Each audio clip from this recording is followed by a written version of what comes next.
So we'll back here. So this connect here, what we got here. This is the road. You'll see there's 2 lots on the left over here. On my left, there's 3 lots over here on the right. These are our smallest lots. They're each 5,000 square feet. That's a standard lot size on these islands. Which, if you guys were keeping track, you can build half. So if the lot's 5,000 square feet, you can get 2,500 square feet in your house. So Natalie's actually custom drawn a couple just under 2,500 square foot houses that are 6 bedrooms and I think 5 baths. Is that right? I think it's 6 too. 6 baths. Okay, so really tight configuration to make that work, but it's going to be a 6-bedroom house here, which is going to be cool. And if we come back here, this is going to be the entry road.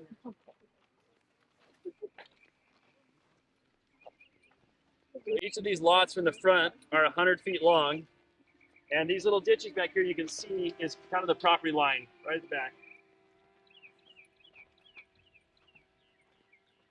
You guys understood everything you wanted? So I think this right here is about where, actually right, even with that guy's fence probably is about where or maybe it's birdhouse. That's about where these properties end. Now once we get past those properties, on the right is the orchard. So all the green space that goes back and behind these other lots. So all of that out there to the silt fence is all the green space that's required for this property. So we like having the green space. We like having the orchard. Seems a little bit much, but that's what they require for us to do this. So come on back here. We'll keep going. So you planting trees there? Trees, yeah. And actually, one of the issues we've had with engineering is that the original plan was to lift all the dirt up and then put ditches in the ground that'll store all the water. And then the town says, well, you can't do that because you can't be that high relative to the road. So now we've got to cut down our dirt a little bit. We spent a lot of money getting this dirt, and now we're going to have to just push it over into the green space. What was I going to say with that? So yeah, you can kind of see the ditches were supposed to go that way. Now the new plan, which is the correct plan, which we were trying to get from the beginning, is that we're going to store the water underground. Like every house, if you see this house over here, they have those drains that come down. They don't just disappear like you might have in your house at home. They just kind of let the water out by your house. These are actually stored down underground in what they call easy lay pipes. So it's just like a flex pipe. You can see if they have any here, they don't. But it's just a corrugated type of plastic flex pipe, and it just stores your water. It lets it seep out of the ground more slowly than just dumping it in as if it's just floating on top of the ground and just drift away to neighbor lots. So that's what they're trying to avoid. But we're going to put those underground. You'll never even see them. It won't get in the way of your development, which is what we want. So in the end, it's going to be better than what they proposed, even though we've been trying to get them to get this proposal approved. So we're happy that we're not stuck with the bad proposal, but we still wish it would have been done a year ago. And each individual lot will basically take care of its own rooftop, and then all of the road will go in two rows of easy pipe here, which it's nice the way it is now, because now we can just put them down and push this extra dirt on top of it so that we're hitting a constant level. So you won't have the valleys between each of the houses. Right, those valleys will be gone. You'll put the pipe down, fill the dirt. But we're also going to have to pull some of that dirt from over there and pull it off of those lots because those are too high relative to the road. That dirt is going to get scraped back to here. These lots back here can probably stay higher because our road can slope up. And so it's about being how high you are relative to the road in front of you. They don't care how high this house is to that road. They just care about how high it is up here. So anyway, we'll come look back here. The reason why we talk about these properties being so expensive or so valuable. This one right here is a pretty normal size lot. We'll have a good house here. But this one over here, and this one right here, and that one right there, they don't look that big, but they include all that space back behind it as well. Now it's kind of fun over here. This is wetlands, so you can't build into there. But in the middle of that is not wetlands. So we're still thinking about what we want to put back there. But you can put a gazebo back there. It has to be impervious. Like this area right here. This you can't build on because that's in the middle of the wetlands. So, There's a non-wetland. so come here for a second. Into the gazebo? You can build a bridge or something. Oh, okay. So you can kind of see, if you stand still and you look, you can sometimes see crabs crawling around. You can see the holes in the dirt. There's little sea creatures. There's a crab over there underneath that branch, right? Oh, yeah. As soon as you see crabs, it's off limits. You're not going to be able to build there. So that's now wetlands. So anyway, that's why this isn't developed over here. But like I think it's right in the middle behind this little green tree. That's no longer wetlands, so we can actually have something back there. But this... And you can't let water run off of our house into the wetlands. Right, you have to cap But it. if it's running off through the dirt in the wetlands, that's okay. because that's what it was before we started developing. So it's the change you made that you have to account for. So, but if we look at this lot though, you're like, okay, these lots don't seem that big. Like the platform that's up here doesn't seem that big, but it actually is a bigger lot. It's much bigger than the front ones because it includes the space behind it. And this one here is actually humongous, and so is that one over there. So those can all support a 4,000 square foot house or bigger, which of course the front lots can only go 25. So the ability to build a 4,000 square foot house just doesn't exist in many places on that. So that's what makes these things cool and so valuable. The other thing, if we come over here, and again, imagine you're 2 stories up here, you're going to see right over all this stuff.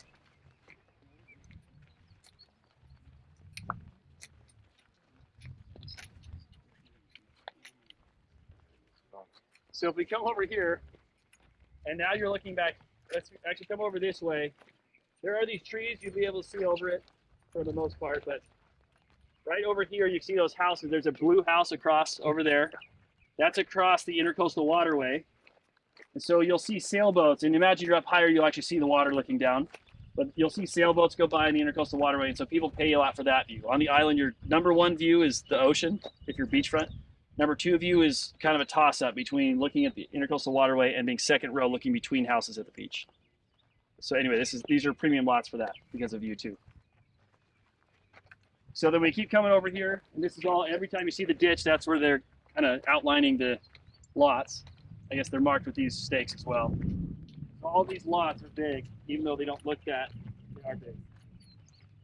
You can see out there where the actual property line stakes are. So the lots go back farther than the silt fences. So even all the way over here, you still have the wetlands views over there. So you pretty much have the views everywhere except the very first lot on the edge. You don't have a great view. But so all of these having the view of the wetlands, you'll actually see in summertime the waterfowl that'll come dive down and they're swimming around back there catching fish and stuff. So you'll see the herons that we have. They're all back there. So that's kind of fun to see. And then, like I said, even from here, it doesn't look like it, but you'll actually be able to see boats because you'll be lifted up high enough to see them. Yeah, this is the Ocean Isle Beach project. Of course, this road around here, this circle, is the turnaround for a fire truck. You have to have this rounded space over here. If anyone's done a development, planning out roads, the reason why your roads are not just straight lines is because of fire trucks. So they have to be able to turn around in some number of points. Ben, how many turns do they get? 3? Yeah, they can do a 3-point turn, and just depending on how you shape it, you can shape it like a regular dead end. You can shape it like a T or a Y or a hook. It's like a T without the other side, but longer than a T. I don't know what to call it. There's a Greek letter that it is. Huh. It looks like a T except for you slide this over, like a A corner. row? Yeah. An upside down L. No, it's not a row. Anyway, but yeah, so that's what we got here. That's the road. Again, like we said, we think that these lots back here are probably worth $750,000 a piece, especially these big lots that are right here. So we've added a lot of equity. We just wish that we had houses on top. All right. Well, do you guys have any questions since we're out here? Any questions about this one? Okay. I think The ocean just on the other side right there. so you can see that it goes this street right in front of us. You see that there's a row of no houses right there first, where the trees are. Behind them is the backside of First Street, and then there's the front side of First Street, and then that's the water. Okay. But this is Second Street. There's only one more street, and then we're at the water. Okay, so now what we're going to do is, Natalie's pointing out that people probably want to walk at the beach a little bit here. So what we're going to do is we're going to go down to the end of the Grand View, which is the very end of the island where our hazel lot is. We're going to park there in the roundabout. There's some extra parking down there, hopefully, as long as there's not construction trucks, and it's Saturday, so hopefully we can get down there. And we're going to walk down, and we're going to show you guys, we're just kind of, you can have some free time, but I'm going to show you guys where the pier is, not the pier, the jetty that's protecting all the sand. So just kind of why this island is how it is and how it protects all the Are we sand. going through the gated access? We're going through the gate. Okay. Just follow behind me. I don't know if there's a rock wall jetty going in, terminal groiner. It's just tied up in cork, but it's almost finished. So once that's done, we're gonna stop losing our beach. I'm like, okay, well I better go buy some lots then. So we quickly bought the couple lots we bought right away, and then Bought a third one too, and it's still relatively cheap. But I bought those for 170, 185, and then 220 or 225. Like that. Today, all of those lots are worth between 550 and 650. So that's, I don't know if it's networking, but it's just talking with the people doing your research on site, talking with the actual people who live there. Because you might end up buying something and finding out that the guy next door is a real big jerk, and it's going to ruin the lives of your renters. You would never know that without talking to people around. So, your in-person research too. And they might smoke you out for a beginning ceremony. Yeah. I talked to that guy. He was nice until he found out we were in short-term rentals. Oh man. Okay, so I want to show you guys this other place over here. When we came to Ocean Isle the first time, this is kind of where we hung out. We came to the end of this island, these houses that are right here, this row. We were kind of in front of those. And you can see a little bit past there, the condos with the guy that I talked to. Behind the single houses. We'll come around the corner, you'll probably see it. But when we first came here, this white house right here had water underneath it. That's how far the sand was. So this water all the way underneath that house. That house, I think, is for sale. It is. So what do you notice about that lot? We just talked about with Vegetation, grass is very far no out. vegetation. You can't rebuild it. There's not a 75-foot limit between, or a distance between the last established line of vegetation and the house. So you can't just buy that thing and knock it down and build a house on it because because of the vegetation rules. So that house is 900 grand with, look at all this sand in front of it. What an amazing view you would have if that was your house. What an awesome backyard of all this sand. The problem is you can't just knock it down and build something worth having. So we've talked about this. I actually talked with Nate about this a few weeks ago. But you could, the CAMA rules say you can build on an existing footprint only. You can redevelop an existing footprint. So if you took it down, the rule is I think you can't rebuild 50% of the value of, like you can't do a 50% reconstruction on a house. But what you could do is you could increase the floor because, like, is it 50% if you don't have, like if you have a roof on one floor and pilings and you just add a floor in between, it's probably just less than 50%. You could potentially pop that thing up to a second story and they get some actual value out of that house. But if you look at the pilings, they're in pretty rough shape. Yeah, it looks like it was underwater at one point. Yeah. Well, there were sandbags underneath it. There was, I mean, like the waves would roll in, then they'd roll out, and they'd roll in and roll out underneath that house right here. Still, all the light bulbs rusted. So could you buy it at a discount and plant this grass around it and hope it sticks? you can. The discount price is still $900,000. Oh. But Not that much. But this lot, remember we paid 1.1 for that lot, so we're 1.3 today. Uh-huh. So it's at least $400,000 discounted on just the lot. But I'd rather have this lot than that lot because Yeah, of this this, seems better. right? You don't get better than this right here. It's true, right in the corner. So you would just start planting grass all the way out to here, and all the way around the corner. Hope some of it takes somewhere. That's right. Try to get it year after year. You just keep going until you get what you want. Now up here, those are the condos. So do you see those light gray buildings over here? Uh-huh. That's where so that house that's in front of those condos, you can see the side of it. That's where we walked down the beach the first time, and that's where we came up and talked to the people at the condos. So that's where all of these projects started, was we talked to the guy in front of that condo complex. And we started my personal houses, which started the Ocean Isle project, the Oak Island project, and then now the Hazel project.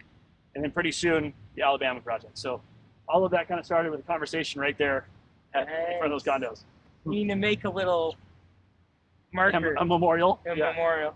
Yeah, we actually tried to buy a lot that was right next to that, but a builder came and snatched up like 5 or 6 lots and built junky houses on those lots instead. They're not junky, but not what we would build. Anyway, okay, so this is kind of the tour. This is what we wanted to see, but I think it's too early to go to dinner. So I figured everyone might want to just have some time, walk on the beach, enjoy being out here, and then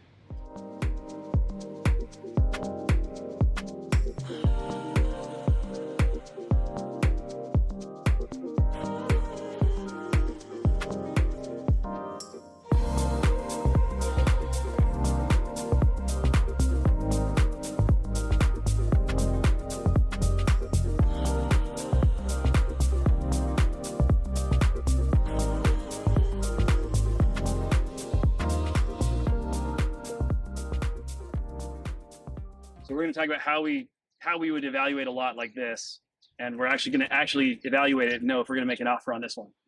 Same thing with that lot right over there. We just want to be able to walk it and see if it fits. If you notice, obviously the first thing before we get into the dimensions, which is what's going to matter a lot, that's why we want to see it in person, is this one has a pretty good sight line actually to the beach.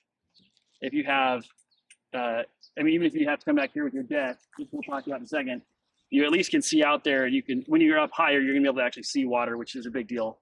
Whereas that one, you're not going to see water. So see water from here, have this in the back. It's already looking like a pretty good option as of now. Let Nate get up. We got Becky. Where's Nate? Right here. There he is. Okay. Sorry. All right. So It's so small you can't see him. I saw Becky. I was looking at Becky before Nate.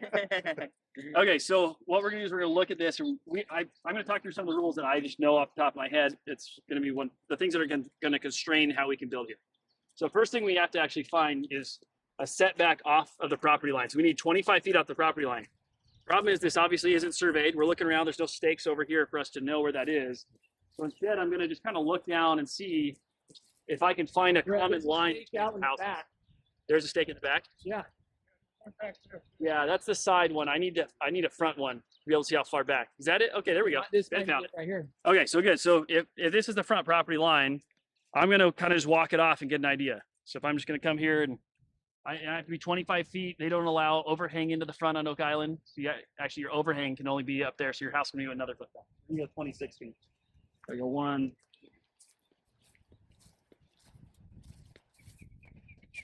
So I'm going to be right about here. I'm going to take a few step. So Serious. yeah. So actually I'm off by a little bit, but I'm pretty confident now I'm even with that roof. I'm pretty sure that that's where my line is, even with that roof. So now I'm going to look at, he's got a 1 foot overhang. I'm going to come to his property line right here, and now I'm going to count it out to the back.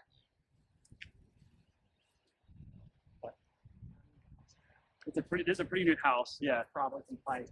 Right. That's Ben's pointing out the fact that these guys, it's a newer house, so they're not going to be grandfathered into something older, some older rules. So we're going to count out now.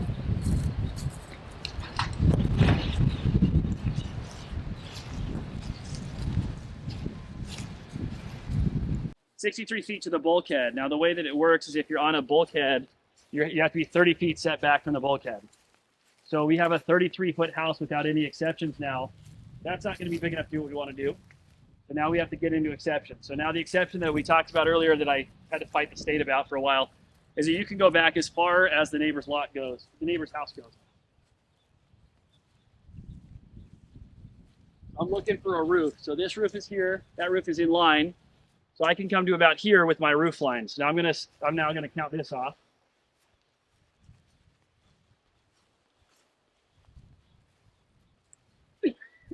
Okay, so we're about 27 feet. So we picked up about 3 feet, which means we can go about 37 or 36 feet before we actually go and we can have uncovered space as well. So we have 36 feet of house, and on Holden Beach, the way it works is you go 5 feet back. Your walls are 6 feet back from the sideline. So we can now go, if we're saying it's a standard 50-foot lot, take off 6 feet on each side, you're now 38, and then your house is about 36. So 36 and 38, that gets us to, let me pull out a calculator really quick. 1350. About 1350 footprint, which means we can have a 2,700 square foot house. That actually works. So we can do our 6-bedroom house in this space. So we know this is a viable lot to do what we want to do. So now we're going to go. So anyway, the point is this works. It's got a great view there. It's got the access to the dock. Also, one of the nice things about this lot is it's straight into the docks. There are some limits on if you're doing a dock and you've got to get permission from your neighbors if you're too close to them. But because this is a 50-foot straight lot, they can't stop us. They don't usually stop you anyway, but they have no input on this because we've got room to put in the middle. A nice, safe, easy spot to come into. If you remember, the last lot would be a little harder to park your boat in. This is nice and easy. So anyway, that's this lot. I think this one's good. So let's go look at the other one, see if that one will work too. How much is If you get these dunes, the dunes protect you from getting flooded. It also protects you from other water damage that comes. the word? And so they're really protective of these dunes. You can't build any of these past what they call the toe of the dune. So we actually just got this remarked, and it's kind of tricky, right? Because somebody could decide that the toe of the dune is all the way over there because that's where the slope kind of stops. But in reality, the dune kind of really stops here. So we actually got them pushed back to here, which gave us a couple extra feet. which means that we can build our 8-bedroom house that we want to build. So we're using every foot we've got, because you can't put concrete or anything up there either. So we have concrete going right here that will trim out the pool that'll be set there, and then you have to have enough space between the pool and the patio that people won't jump off. So you have to have that much space, and then you do the house up this way. So the pool and then the house, right? Yep. So we got this right here is going to be the concrete, and then we go a pool that's probably only, I can't remember. I think we end up with the 12.6 pool, which is the smaller pool we have at Oak Island. It's big enough. That pool will come to about somewhere around here, and then we have our house going this direction, which is I think 64 feet total from here to the front. For patios. So yeah, that's what we got going on right here. Nice big 8-bedroom on the water. The cool thing is, as you guys can kind of tell, you can walk back here. And there's a direct path to the beach. You don't have to walk around to get to the. Obviously it's right here anyway. But you're not sharing that with everybody else. You can walk straight past through the dunes if it's your own property. So anyway, this is a cool one. Like I said, this 8-bedroom house is probably going to be worth in a ballpark of 2.7 when it's done, which is cool. We bought this lot for 860 or 70, and our build's going to end up being in the ballpark of 950. So just kind of keep that in mind where that equity lies. Now, we didn't develop any land, so you don't have the built-in equity that we normally would have on our other subdivisions, but we still add that value in the construction. And that's why with this, when we went beachfront, we had the most value there, especially because we build our custom homes that fit 8 bedrooms on a place like this that others aren't doing. And it's also a faster turnaround. It is faster, yes. And At least. Yeah. what? Yeah, Right? Comparatively title. that's right. No engineers involved here. I think it was 870 or 880. I can't remember. Is that beach access? This is an easement to that beach access. So it was actually funny to get a permit to build here, even though we're not asking for any exceptions. You have to get a CAMA permit. It's Coastal Area Management Agency, probably, whatever that last letter is. ACT, is that what it is? Okay. The same. Okay. So to get it, you have to actually get permission, or at least you have to notify your neighbor. So we had to notify that neighbor, which was easy. And then we came over here to this easement, and apparently this easement is not like, I don't even know it's public. I think it's actually, people have an easement to use this for their houses over there. So our CAMA rep guy who was doing this for us went and sent notifications to everybody who had rights in this easement, instead of just using us or these guys and these guys, which would have been much easier. Now, I think Ben and I could talk about that from a legal perspective. I don't think we actually needed their stuff, but anyway, that's what's taking a little bit on this one, is getting all these silly CAMA permits. But we're there now. They're all submitted and reviewed. Yeah. So anyway, that's this lot. Does anyone have any questions about this lot? Did you say how When's much this start? was? I can't remember if it's 870 or 880. When's this one starting? Hopefully in 3 weeks. We'll put pilings in. That is awesome. And it's the same house, like we said. This is the lot 1 and lot 9 house. The exact same The house. elevator ones. Yeah. Yeah, the elevator one. I mean, there's little changes, like it's a cantilever deck instead of a fully extended deck. Just little things that make it work with the space we've got here. And 180-degree ocean view. Yeah, and one thing that's also cool, if you think about, like, if we had a drone here, we're going to be up 2 stories. But you've seen it. So if you're up 2 stories, you're looking over that house. You're in front of this house, so that doesn't even matter. And so you've got all of this view that you're looking like this. And there's nobody here. So it's going to be a pretty amazing view. Now, this island is a little bit less expensive than Ocean Isle is, like I think we've talked about before, but the rents are still great. So we really like this. This is one we would for sure want to keep, because even though there's good equity in it, there's also great rentals here. All right, any other questions? I'm just good. The pool's going to be back there. Are you going to have like a glass there so you can see the ocean from the pool? Or Well, is that... the pool will be here, right? Oh, okay. So you're not going to be able to see over the Okay. berm. Sorry, so you might also be able to, I've heard where you can actually just build up the pool so that you are at the same level. So if we can make that happen, then we're gonna try. And then we would just do glass, but Yeah. that way you're at the pool, See your look. you're at Right. the ocean, so Ocean sea. yeah. It's a good idea. There's some places where that can happen, but we're actually too close to the first line of Yeah. vegetation to be allowed to do that. So we can't. Sorry, Natalie. I love that you're trying. You got our best. You throw your pool into this setback, but you can't throw a raised pool. What would you say the rents are here? This house on the beach will do 250,000, Oh, A year. 250,000 a year.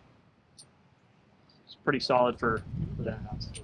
Well, another benefit of it being oceanfront is the rental season is longer. So you actually have a lot longer of a rental, probably through September, October, and also like Thanksgiving, Christmas. People rent oceanfront all day, as opposed to the indoor, rental properties. So Yeah. So you'll see on Oak Island, people will start dropping off pretty significantly. I mean, pretty significantly in September, but they're going to be dead second half of October, right? And out here, because we have a pool, it's going to be heated, and we're going to be right here at the beach. People will continue renting this. You'll have people who come out for a weekend for President's Week in February, and they'll just come stay at the beach. They won't stay across the street because you don't need to. These houses are available, so they'll come here. So anyway, that's the cool thing about this one. Now, at the next lot we're going to go to, it's 358 Ocean Boulevard. This is the same street, Ocean Boulevard West. When you get there, you're going to want to pull in one of the side streets. Don't park in front of the house. There's actually a rope that's up. We can't pull into it. We actually probably could cut it since we own it now. But just pull on one of the side streets and we'll walk in, we'll walk around and get to the front. Now this one's going to be more interesting. We'll talk about it there, but this is we're also limited on size based on where the bulkhead is to the canal. So we'll talk about that when we get there. All right, sound good? Yeah. All right, let's head over there.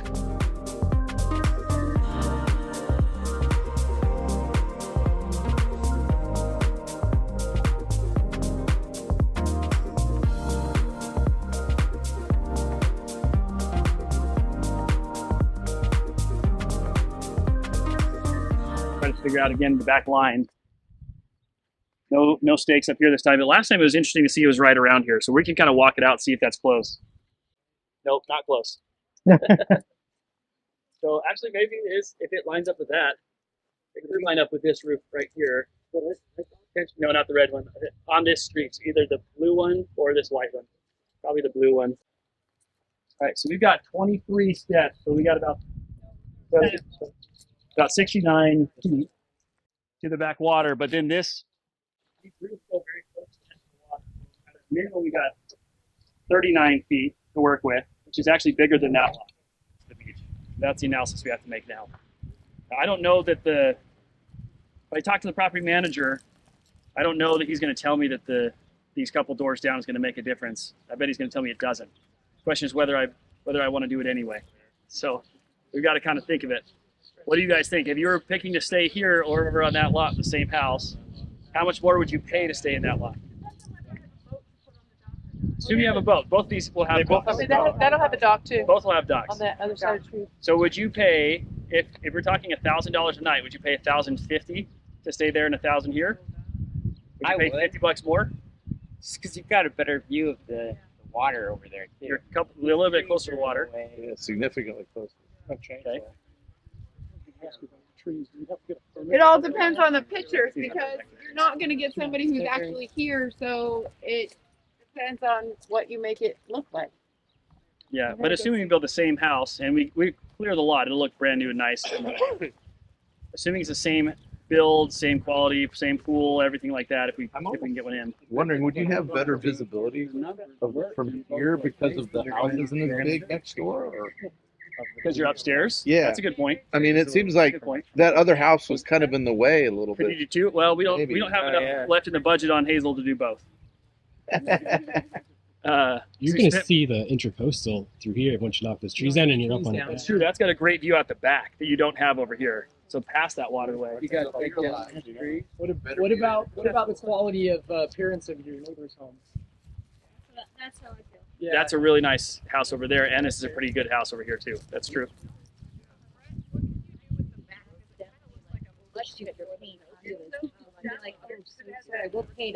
I think I would pay a lot more for that one because it looks. It would help.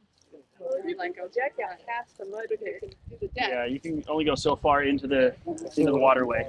Can they dredge? They can dredge. You can't dredge. You can't do it yourself. Yeah, Because it has that big county or the county. Yeah, which they will occasionally do to help with these canals, but you can't do it yourself. It might also be low tide. Yeah, All these canals will fill up at high tide and go That really might low be at it. high tide. yeah, but then what do you do with your boat? Yeah, you'll have a restriction. If Then only you so go to deep. boat lift. You'll see most of them all at boat lifts. Yeah. Oh, Well, you I'm live interested it. now. I'm gonna go look. I'm gonna go look back there and see who's got their boat. If anyone has their boat in the water, there are obviously boats that can get in because their boats are sitting on their boat lifts, like you're saying. So So there's definitely a way to make it work, and for sure there's enough water there. Those are nice boats. You can see they're not dropping those in and scratching them along the bottom. So it's probably low tide, and you probably have to boat a boat. Yeah. 25 grand more for that one because it's closer to the water.